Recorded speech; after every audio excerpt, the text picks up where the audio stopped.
Welcome to the Wish I'd Known Then podcast. I'm Sarah Rosette. And I'm Jamie Albright. And this week on the show we have...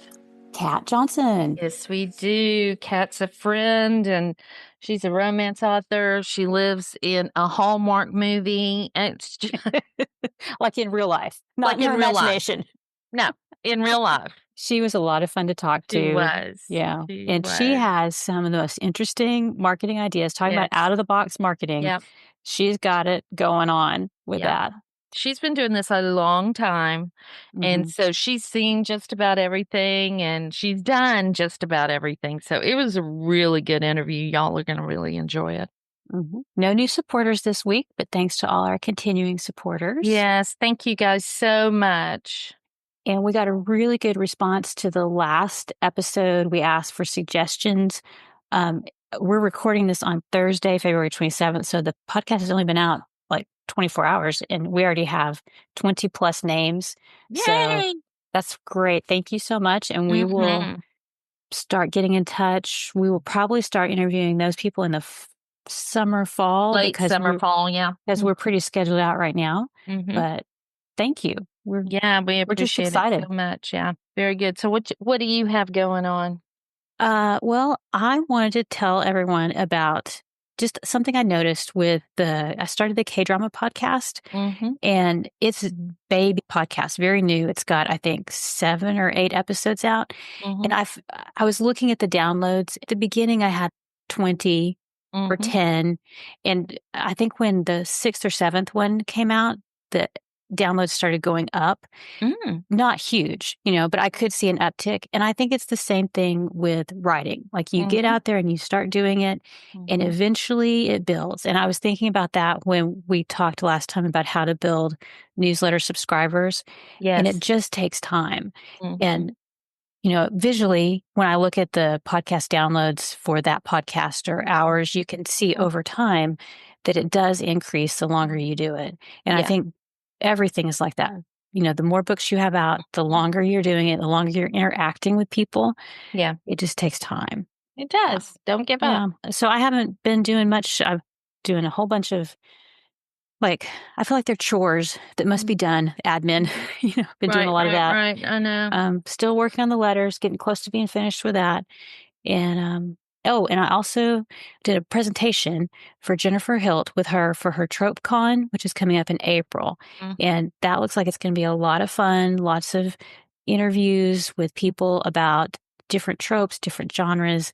And I'll have a link for that in the show notes. It's all digital and it's going to be in April, early April, 5th and 6th, I think. Okay. So that's an affiliate link and that will be in the show notes. Oh, that'll be great. So what about you? What have you got going on? Well, I've written this week, but not very much because I listened to the Spa Girls podcast that had Andy Award on it. I think I talked about that last week, didn't I? Yeah, and I linked to it. It was very good. It's very good, but it made me think about some things. Did it make you second guess? Not second guess, but actually talking to Shell has made me second guess about the billionaire thing. But but it has made me think, okay, I need to restructure now before I continue because I don't want to get too far. Like a lot of times, if I know I'm going to make a change, I just make a note in the manuscript and keep going. Right. But this is more of a kind of a restructuring of like who the cast of characters that need to be in the beginning. And I'm still in the beginning. So might make more sense just to go ahead and change it. It does. It makes more sense than me getting it all the way through. It's just to me would be so frustrating. So I've really just been thinking more about that. I mean, I've been working, but mostly just thinking, which is hard to justify sometimes. Not to me. I know. I'm a big thinker. I'm a big think thinker all you want. Think away. So that, what else has been going on? Oh, we hit 500,000 downloads.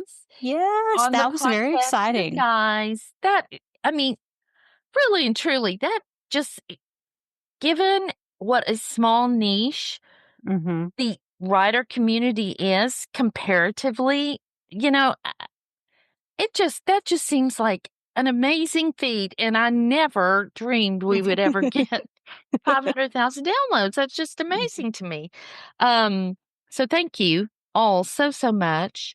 Still doing my TikToks, still and my Instagram and all that. Nothing, it's sort of what you were saying, like, you're just going along and you think, is anybody watching? I mean, I've got downloads. I mean, I've got views and stuff, but it's not exactly what I want. But, I just decided to keep going. Yeah, so let's keep plugging along. Yeah. Keep plugging along. And I'm doing everything. Y'all know that, fashion, over 50 books. And when I post about my books, I get just as many views and stuff as I was getting before when I was only doing books. And I'm a lot happier and enjoy it a lot more. So for me, it doesn't really seem to have made much of a difference. So there's that. Well, you want to enjoy what you're doing, right? Yeah. Because if you don't, then it's like a slog. Yeah. So sounds like a good shift. Yeah. Yeah, I've been really happy. And then the last thing is, if you're not watching Paradise on Hulu, what are you doing? Y'all, it's so good. I haven't watched it. I'm so sorry. It's so good. And James Marsden, who's in it, like the last thing I saw him in was Jury Duty, which was this ridiculous show on Freeform. I had no idea he was such a good actor. I mean, he is so good. Plus Sterling, whatever his last name is. Of course, we know he's a good actor, but it's so good. The writing is so interesting, and anyway. Well, I may have to pick that up because I'm watching. Okay, I almost didn't watch this because of the title. It's called Who Saw the Peacock Dance in the Jungle? And I'm not a fan of question mark titles that have a question mark at the end. And it's just long. It's kind of weird, but it's like an idiom, like it's a piece of cake or break a leg. It's means something in Japanese. Is it a K-drama? Yeah. It's Japanese. And Japanese. So it's a crime drama, and they explain what it means in the first episode. And it's so well done. But I did not realize that it's not all out yet. So I'm having to wait a week between episodes so I can work in Paradise now. Yeah, because Paradise isn't either. It comes out once a week. Oh, no. I know. You might wait a few weeks. Yeah, that might be out. I like to just binge it all. I know. Me too. Yeah. But yeah, that's what I've got going on. So we should get on with the interview because it's so good. Y'all are going to love it. All right. Well, here is Kat. Well, today we are really happy to have Kat Johnson here. Hi, Kat. How are you? I'm wonderful. Thank you guys for having me. We are so happy you're here. Let me read your bio and we'll get going. Kat Johnson is a New York Times and USA Today bestselling author of contemporary romance. Her out-of-the-box marketing includes sponsoring pro bull writers and using Baloney to promote her romance novels. So I can't wait to get into that. We will talk about that. But first, tell us how you got into writing. I graduated SUNY Binghamton, State University of New York, Binghamton, with an English degree. And I was getting inventoried out of my dorm room. And the guy's like, "Oh, you're from New York, Westchester County?" I said, "Yeah." And he's like, "My girlfriend's an editor in Westchester County." And I was like, coincidentally, I'm an English major. He gave me her card. 2 weeks later, I had my first contract to write work for hire for those. This was back in the 90s. I'm showing my age. All those teenage series books, the Babysitter's Club, Sweet Valley High, all of those. I wrote for 3 of those. Wow. 12 books total. And we worked for hire. My name didn't go on the cover. There was a stable of authors. So there'd be a fake pseudonym on the cover. And then there would be 5 or 6 of us writing the books to fill the series. And our name was only on the copyright page in tiny letters. But it was really good training. We were getting paid, a flat fee, but it was my start. Wow. Amazing. Did you learn to write quickly with that? Well, the young adult books, they were 120 pages. They give you the one paragraph description of what they wanted to happen in that book. And then we'd have the Bible, which was everything that had happened in the 10, 12, 40 books before yours. And so I knew the characters and everything. And I was working full time as a bartender. So I would write all morning and then 10 bar all day and all night and then wake up and do it again. So it was good Wow. discipline. I think that's fascinating. It Yeah. is. And The problem with that was I got into it so easily that then when those series wrapped, they don't go on forever. And I started to send out queries to try to get into someplace else, into a publisher. This was pre self-publishing. This was even pre small press. And I started to get my first rejections because I'd never had a rejection. And that made me go into the business world for the next 10 years. I gave up on writing for 10 years because of those. I wasn't used to getting rejections. Yeah. Well, this is a good time to ask this question. What is your definition of success? Yeah, I've thought about this a lot. The problem, I think, is in any other world, at any other time, I would consider myself a success. But I keep moving the goalposts on myself, the goalposts, whatever. I'm not a sports girl. So like I am supporting my household. My husband retired. I'm supporting my household with my writing. That should be an indicator of success. But then I see, I'm not Colleen Hoover. I'm not Lucy Score. I'm not selling, a million. I'm not number one in Amazon.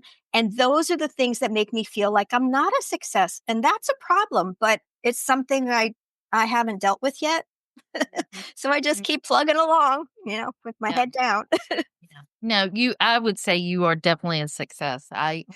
I look at you and think, wow. I mean, that's pretty amazing. That your husband's retired, you support your family. I mean, that is just fantastic.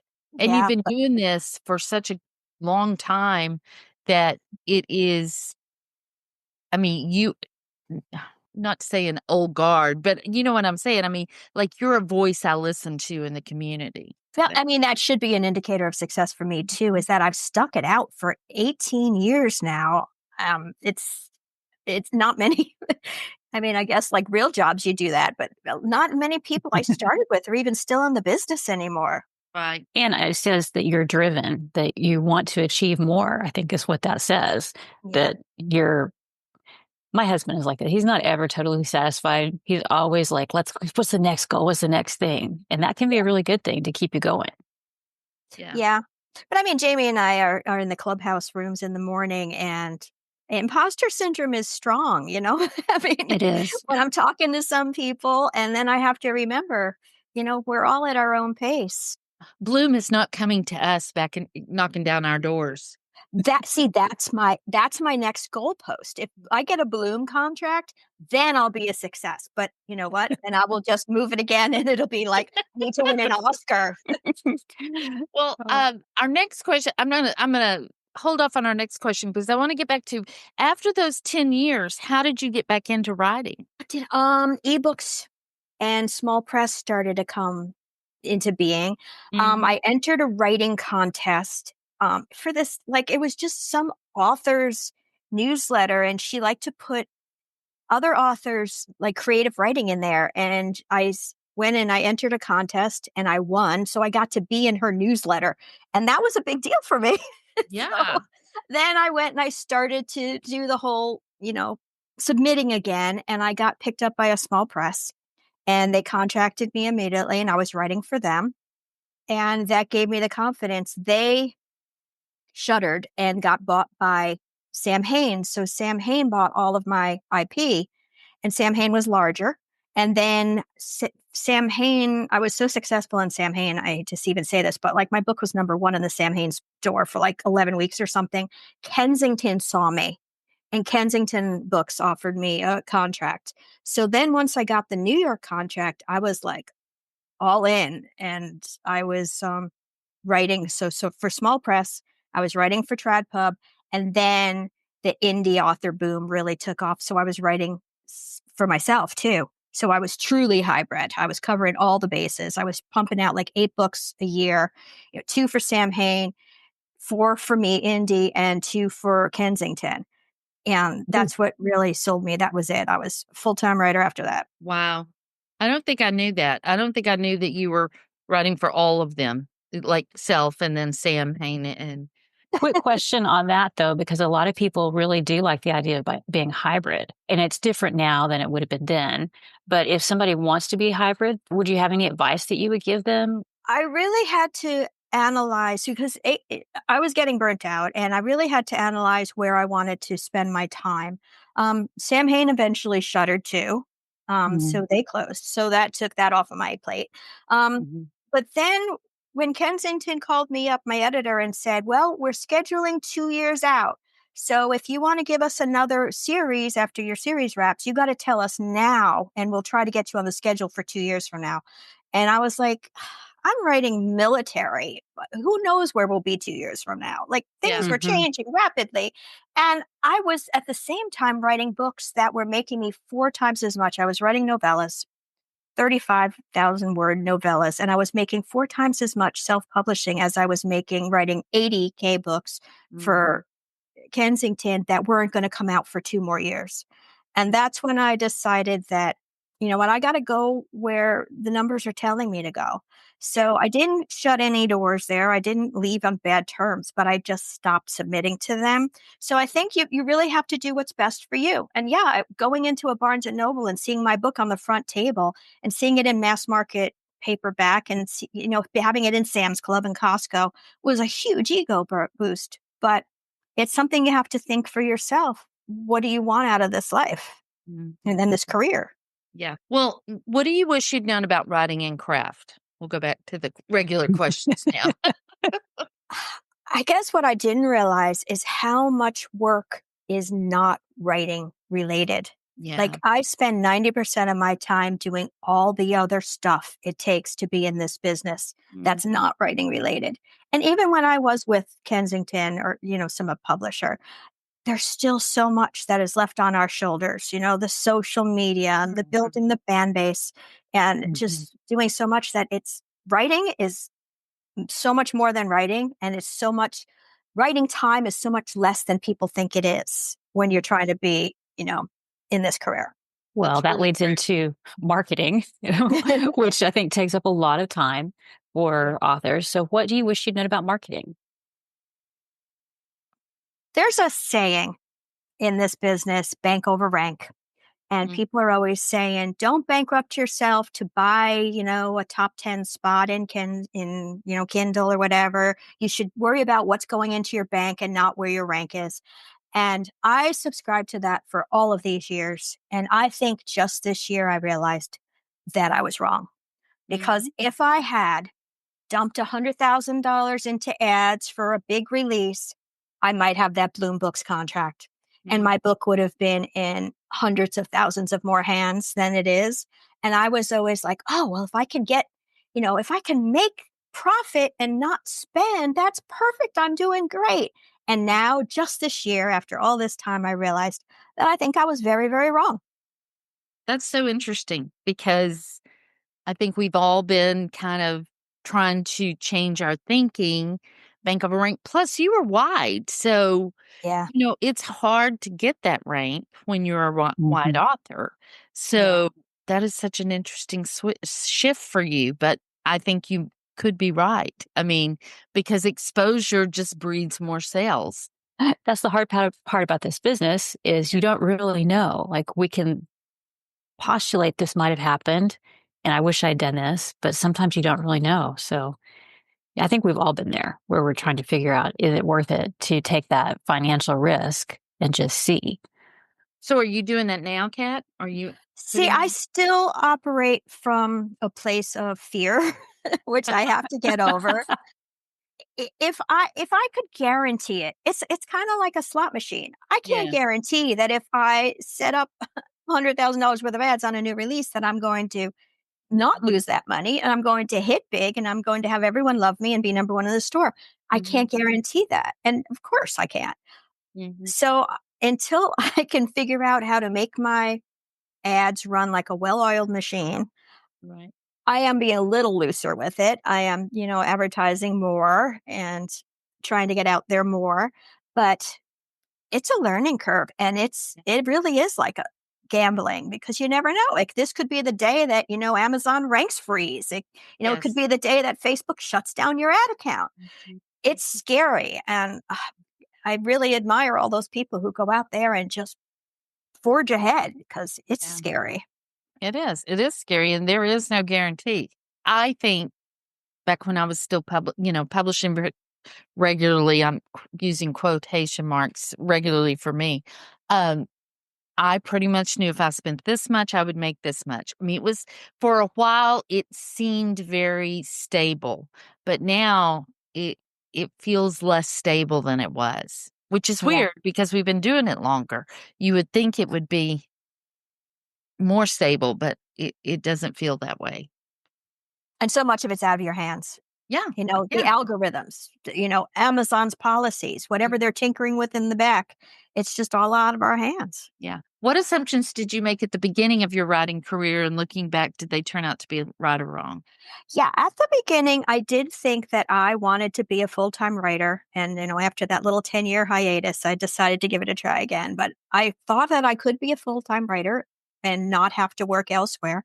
And I did. I made it happen. So it took a little detour for a little while, but I was right eventually. Good. That's awesome.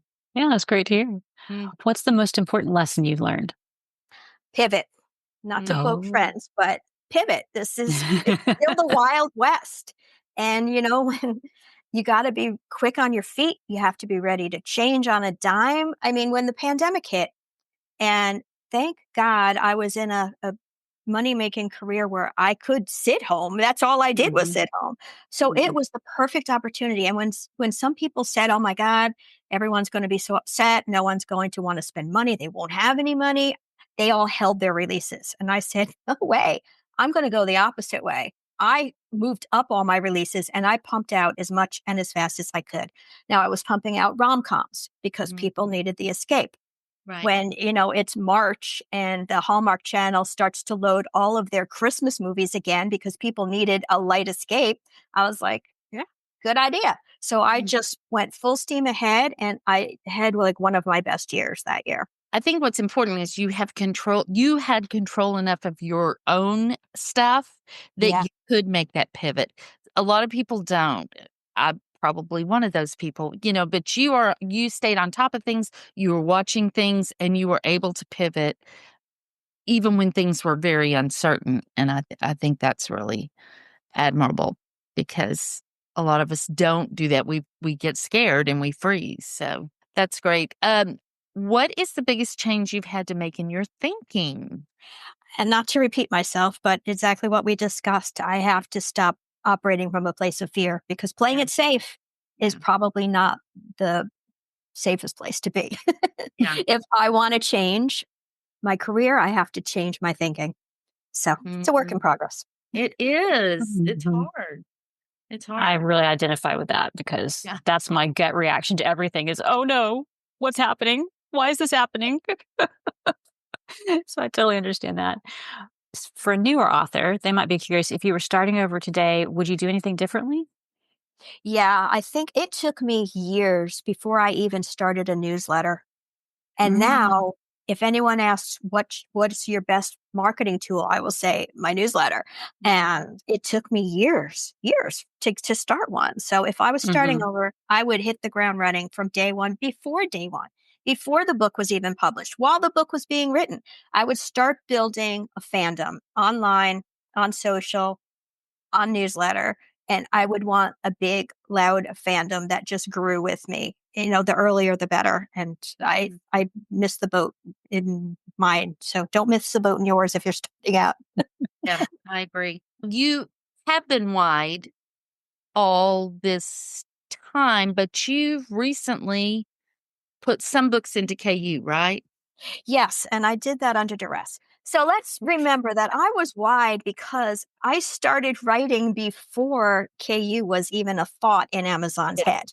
Yeah. I mean, I was remembered that when KU was first brought in, and we watched it change from KU1 to KU2, and the payouts and everything. And we just watched in horror as the KU books were rising in ranks, and we were treading water. But yes, recently, I did a couple of multi-author projects, and the other authors decided that they wanted the series to go into KU, and I was part of it. And then they made this big website and everything. So I was like, okay. So I dabbled 2 years ago. I put my oldest series. I mean, legit, this series came out in 2006. So anyone wide who wanted that book should have had that book already. So I didn't worry about, disappointing readers. I put it into KU. I'm probably making about as much on that one because it is old and KU loves new. So I'm probably making about as much as if it was still wide. I threw some ads on it. Facebook kept shutting down my ads. But then just last year, my number one selling series, the girls decided that they wanted to try KU. And I said, okay, I will give it a try. It's only 4 books for me, 4 books for each of them to make this multi-author series. It is earning me 50% of my income. Wow. In KU. Wow. Which is insane because I have like a 75 book backlist if you don't count my young adult stuff. And between that other old series and this new series and this one standalone that I threw in there, basically 15% of my catalog is earning me like 50% of my income in KU. But I don't believe it's going to last because I've talked to other people about this and they're like, yeah, KU does favor new and eventually that bubble will start to go down. So I have not been inspired to put the rest of my books in KU because I don't think that you can take a dud or a donkey or whatever, we've heard them called and make it a star by just putting it in KU. I think if you have a great seller, KU makes it an even better seller, but I don't think it will save a floundering book. So I have left the rest wide and I have started a shop.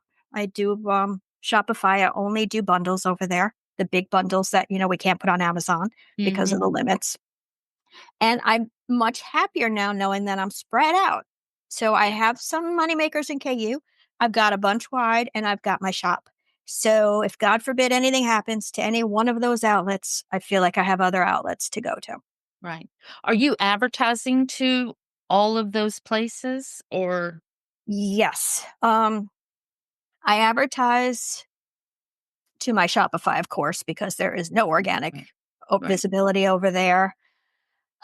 I advertise seasonally to the KU books. They do well seasonally. They don't do well all year. And then I just recently started to put my backlist into translations, and I'm advertising at least the first in series of the 2 hottest series that I just put into translations, and they're doing really well. That's great. And is it like KU advertising or is it Facebook? I'm doing Facebook advertising, but I also have low spend bids on everything in KU in the AMS ads, the Amazon advertising. Yeah, Amazon just ads. to keep a little bit of traffic going there, just to pick up the low hanging fruit. Like I literally bid like 2 cents over there. Yeah. And I see a return because people find it. Now, if I bid $5 clicks, would I see more? I don't know. I always feel like I'm going to lose money that way. So I just keep a steady stream going over there. I do have one perma free in my 16 book series. And then I use up my days for anything that I have in KU. I use up my, my 99-cent countdown days or whatever. And I try to keep just traffic going there. That's the biggest thing. Visibility is the biggest problem right now because it's just so crowded. Are you still seeing success with first in series free for wide? It's a 16 book series. So I really haven't analyzed it lately, but I do see sell through. Could I see more if I put it in KU? Probably. Yeah. Maybe I should give it a 3-month or 6-month run and then see what happens. Yeah. You said you did a joint multi-author project? Right. And I thought that was anthology, but it sounds more like it was you each wrote several books. Is that correct? Yes. It's okay. We created a world and we each write and upload our own books into our own accounts, but they're connected. So their guys will interact with my guys. Yes. Yes. Okay. So I've heard of military or rom-com. Well, mine tend to skew towards rom-com, but technically they're military. Okay. That's funny. I've heard of a couple authors doing that. It takes a lot to coordinate all that. But then once you get it going, you've got the benefit of cross-pollinating each other's. The readers, they'll buy through them all because they love, one, that they're connected, and two, we've kind of made a a persona for us as a group of 5. So we call ourselves the Binge Read Babes. We do lives on Facebook. We have a reader group. We do giveaways and stuff. And I mean, we're only at one convention together, a book signing, and the readers loved that we were all together there. And they came to see us. So it was really nice because we're kind of branding ourselves as the group as well as individually. That's very cool. That is very cool. How did you do the world? How did you set all this up? Did y'all get together and brainstorm? Well, this was pandemic era again. We were all feeling a little isolated. So we just started talking just like, hey, how about every Tuesday morning at 10 a.m. Eastern, we get on a Zoom and we just all talk about our day and our week and what we're working on. And finally, someone said, we should just do our own series. We could do it really well. As we watch other series implode, as we've been in other series that worked out well or didn't work out well, they're like, we could do a great series together. And we're like, well, why not? So we got together, we started throwing ideas together. We decided that the joining part of the world would be the Atlanta Airport USO. And all of our characters will be military personnel who get stranded at the Atlanta Airport USO for some reason, delays, flights, weather, whatever. There's so many reasons, right? Yeah, exactly. They get together and then they go off home and have their own stories. So the only thing we really have to coordinate is that one chapter where they're all at the USO. And then they go home to their hometowns and they do whatever they have to do there. So it's a lot easier than, some of these other worlds where you're like, they're really in each other's lives. That's so interesting. I love it. I do too. So 5 years later, we're about to release our 5th season. Wow. Yeah. That is amazing. I love and that. And that's the one that's my number 1 seller that we just put into KU. Yeah. That's all great. those books. Yep. And so it's interesting that you call it a season.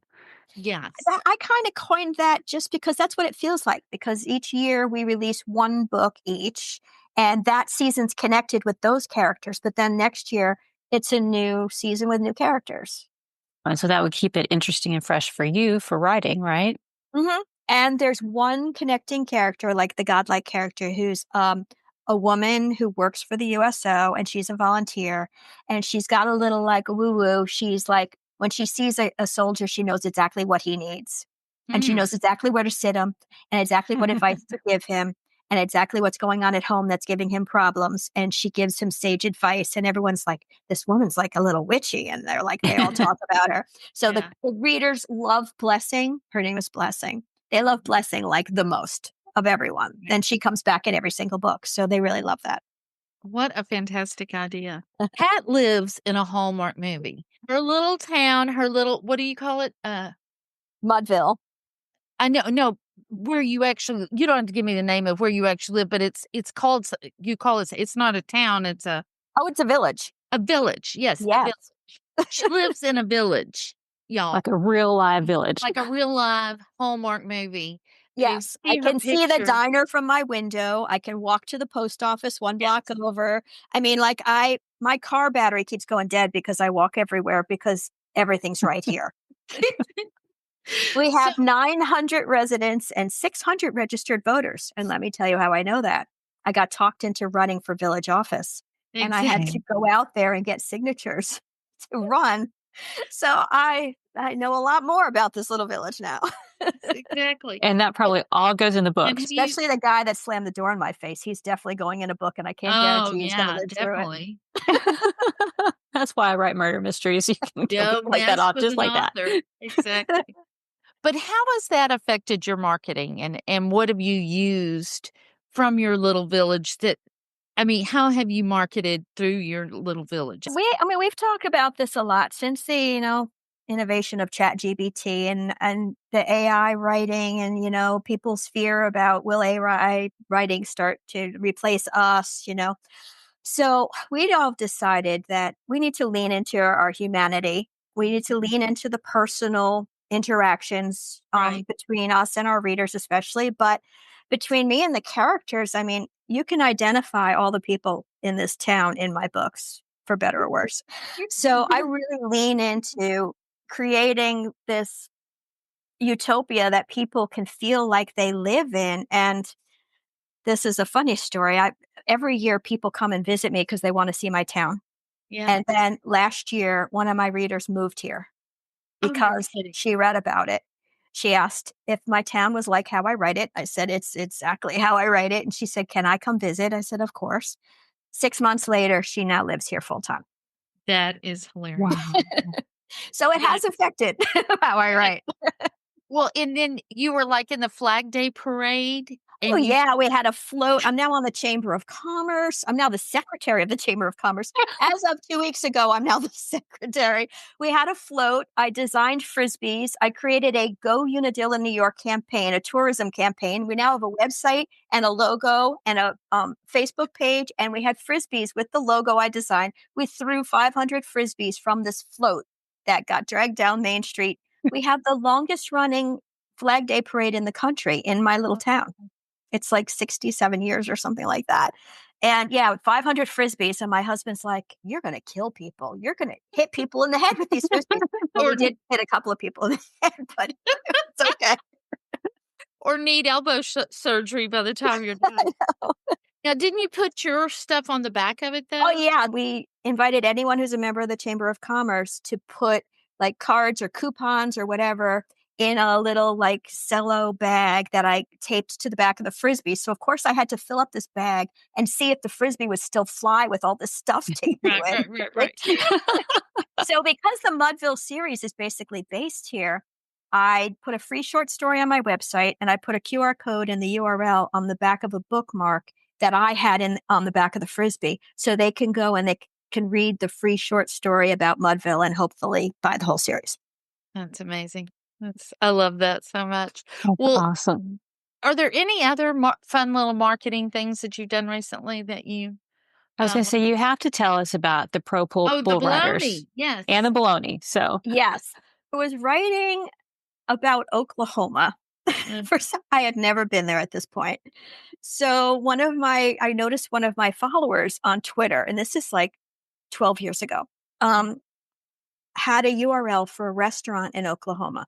So I'm about to write a date for my couple, and they're about to go to a restaurant in Oklahoma. So I'm like, I better look at the menu. Like, what do they eat in Oklahoma? So I go to her URL to the restaurant, and I see that their main thing is fried bologna sandwich. So I go on Twitter and I say, I don't know if I can write a fried bologna sandwich into my book and make it sound sexy for this date. So one of my readers said, yes, you can. If anybody can, Kat, you can. So I was like, okay, I will take this challenge. I will write challenge accepted. Bologna sandwich sex scene. And I did. So the owner says, can you tell me about this book that you wrote my restaurant and my sandwich into? So I told him, and he's like, how can I order 2 cases? I want to have it at my restaurant for your release day. He ordered cases of books directly from Kensington. This was a Kensington book. Oh my God. Then they flew me out there and I stayed at the mayor's sister's house and I spoke to the Rotary and I did a book signing at the winery. And there's pictures of me, like we were in the paper, eating my first fried bologna sandwich at Joseph's Fine Foods with the owner. The owner is a bigger promo hoe than me. Let me tell you, this guy makes me look like I don't know what I'm doing. He had bumper stickers made up. We had keep calm and eat bologna. Oh my gosh. Bags, takeout bags. We had magnets, refrigerator magnets. He had like a shrine on the wall of all my book stuff. And if you went in there, he would give you my swag. He'd take you on a tour of like the smoke room where he smokes the bologna. That is too funny. People go there now just to go to this restaurant. Oh. He was a smart restaurant owner. I grew up eating fried bologna, and you have to cut it in half, and then you have to make a little slit in it because if you don't, it'll bubble up and it won't get all fried on both sides. Culinary According tips to Lily here. Bell McKinney, there is an art to it. That was my grandmother. That is so funny. Tell us about sponsoring the pro rodeo bull riders. I was writing military, but then one of my military guys goes, my second in command or whatever used to ride bulls. And, now he's in the army. Would that be something you could write? I said, yeah. So the next thing I wrote was I started to write bull riders. And he's like, you can sponsor those. And I was like, yeah, I can. So I got a couple of bull riders and I sent them their riding shirts, and I had them embroidered with "Let's Buck," which was my tagline. And my URL down one side, catjohnson.net went down one arm, Let's Buck down the other arm. I made up bumper stickers and, those beer can bottle openers, the metal ones that say Let's Buck. There were Let's Buck stickers all over Oklahoma on like gear bags and trucks and, everything. And I would I'd send them checks to pay for their gas money and their admission fee so they could ride. They'd hand out my swag. I got some rodeo photographer was handing out my swag. And then one of my bull riders got my tagline tattooed, Let's Buck, across his stomach. His sister got Let's Buck on her foot. And then I showed up at a reader convention and this girl comes running up to me, shows me her shoulder. She's got my Let's Buck with my boot logo tattooed on her shoulder. Oh my God. Wow. Yeah. That's a new level of fan dedication. No, you made it then. Yeah. That should be my level of definition of success right there. Definition of success, and you've made it. Well, I've just been around so long, a lot of things have happened to me. I don't know. Yeah. We all have things in our books that we could latch onto and maybe promote. How do you decide this is a great thing? Is it intuitive? Like, it's not like I went out and did market research and said, oh, bull riders might be hot. At this point, I've been doing this so long that anything that sounds exciting and like gets me excited, I'm all in. Like when we were at I was at the San Diego Romance Writers of America national, annual convention. And one of the authors' husbands was a SEAL. So we got onto Coronado and we got a bus tour of the basic Coronado where the SEALs train. And afterwards, they brought us to this pub where all the SEALs drank, McPee's Pub. So the next year, when we started a new series, another multi-author project, and I was like, well, I am totally setting mine, not only at Coronado, but their main place where they all get together is going to be McPee's Pub. And that's going to be it. So I got excited about it. I researched it. I had been there for once at least. And just last week, one of my readers just went to McPee's when she was visiting California because she loved my series and she read about it there.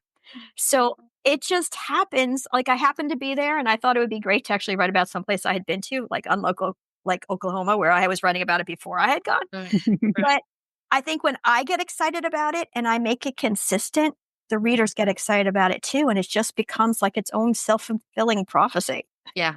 And I think that's key. I think again, it's that authenticity, it's the realness that comes through. And when that happens, it's magic, because the readers do pick up on it. And you don't shy away from writing about real places. Some people don't want to do that, but you seem to embrace it. Yeah, well, I don't see anything bad about them, number one. If I was going to be critical of it, I don't think I would use a real place. I would make up a fake place. But why shouldn't we help each other? I mean, like Joseph's in Drumright, Oklahoma. Jamie and I helped each other. His main source of traffic for that couple of years that I was releasing in that series was my website going to his website. And people would nice for that. So why not help out? I mean, I write the lady across the street is like my best friend here in Unadilla, and she owns a little thrift shop. I write her thrift shop into my books, and now she sells my books in her thrift shop. So why not try to spread this out a little bit? And look at how much cross promo is happening now in the commercial world, in the movie world. Yeah. I mean, did you see Barbie movie was all over every commercial you could find, So why not crisscross and just bear the burden of the marketing together? It's not only more fun, but it helps everybody. And it really leans into, like you're saying, in this age of AI, you lean into the personal and the real. And people do like to say, oh, I could go to this town and walk around it, and I've read about it and see it in person instead of just something made up. I could see the attraction of that. Yeah. And like I made up a Mudville map that has all of the real sites in Unadilla, but with the fake names that I gave it.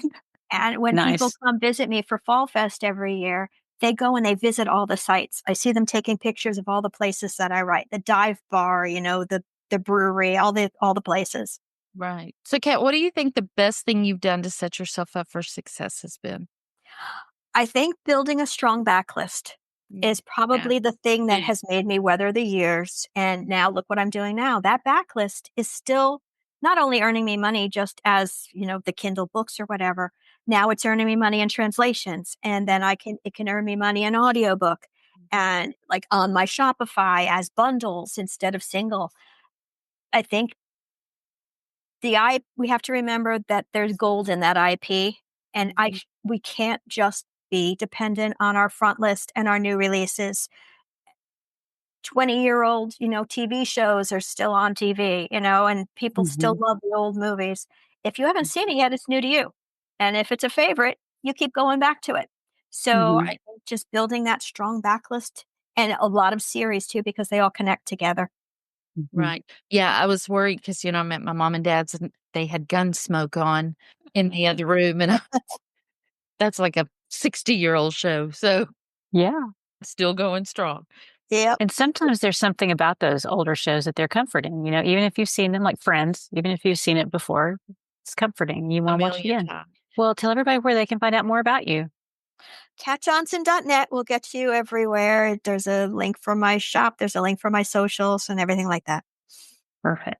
Thank you for inviting me. I feel like I've reached the next success threshold that I've been on the podcast. Oh, it has been great to talk to you. And we will have that link in the show notes. And if you want to go find that, you can find that at wishidknownforwriters.com. And if you want to support the podcast, you can go to that same link /support. So we'll see everybody next week. Bye, everyone. Bye.